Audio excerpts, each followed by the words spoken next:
రోజుకి 16 గంటల ఉపవాసంతో నత్తనడకన జుట్టు పెరుగుతున్నదట.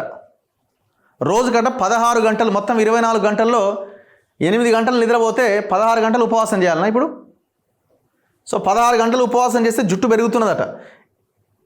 ఇంటర్మిటెంట్ ఫాస్టింగ్ పై తాజా అధ్యయనాల్లో వెల్లడి.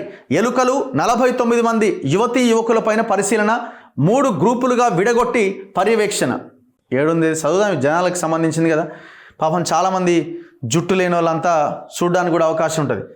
ఈ ఇంటర్మిటెంట్ ఫాస్టింగ్ అంటే ఏంటంటే రోజుకు కేవలం 8 గంటల పాటు, సాధారణంగా మధ్యాహ్నం నుంచి రాత్రి దాకా మాత్రమే ఏదైనా తిని మిగతా 16 గంటలు ఏమీ తినకుండా ఉండాలి. ఒకసారి చూడండి, ఇటీవలి కాలంలో చాలామంది బరువు తగ్గడానికి అనుసరిస్తున్న విధానం ఇంటర్మిటెంట్ ఫాస్టింగ్. అంటే రోజుకు కేవలం 8 గంటలు మాత్రమే ఏదైనా తినాలి, మిగతా 16 గంటలు ఏమీ తినకుండా ఉండాలి.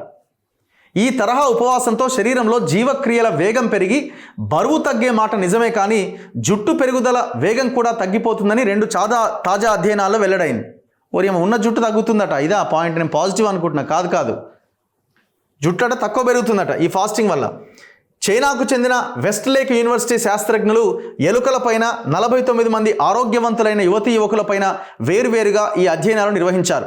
మొదటి అధ్యయనంలో భాగంగా వారు కొన్ని ఎలుకలు తీసుకుని వాటి శరీరం పైన ఉన్న రోమాలు పూర్తిగా తొలగించారు.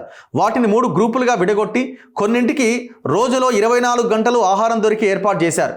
కొన్ని ఎలుకలకు మాత్రం రోజుకు 8 గంటల పాటు మాత్రమే ఆహారం ఇచ్చారు.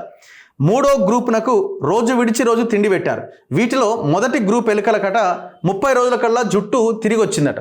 2-3 గ్రూపుల్లోని ఎలుకలకు జుట్టు పాక్షికంగా తిరిగి రావడానికి 96 రోజులు పట్టిందట. ఇంటర్మిటెంట్ ఫాస్టింగ్ విధానాన్ని అనుసరించడం వల్ల కలిగే ఆక్సిడేటివ్ స్ట్రెస్ను 2-3 రకం గ్రూపుల్లోని ఎలుకల రోమకూప మూల కణాలు తట్టుకోలేకపోవడమే ఇందుకు కారణమని విశ్లేషించారు. అలాగే 49 మంది ఆరోగ్యవంతులైన యువకులపైన కూడా వారు ఇదే తరహా ప్రయోగం చేశారు.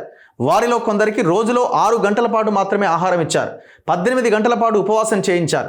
మామూలుగా ఆహారం తీసుకునే వారితో పోలిస్తే వీరిలో జుట్టు పెరుగుదల వేగం 18% మందగించిందట. దీన్ని నిర్ధారించుకోవడానికి ఎక్కువ మందితో ట్రయల్స్ నిర్వహించాల్సి ఉందని పేర్కొన్నారు. అయితే ఎలుకలతో పోలిస్తే మనుషుల్లో జీవక్రియల వేగం కొద్దిగా తక్కువగా ఉంటుందని, జుట్టు పెరిగే విధానం కూడా భిన్నంగా ఉంటుందని ఈ అధ్యయనంలో పాలు పంచుకున్న వాళ్ళు చెప్తున్నారట. ఈ సర్వేలన్నీ ఏం ఆగమాగా ఉంటాయి.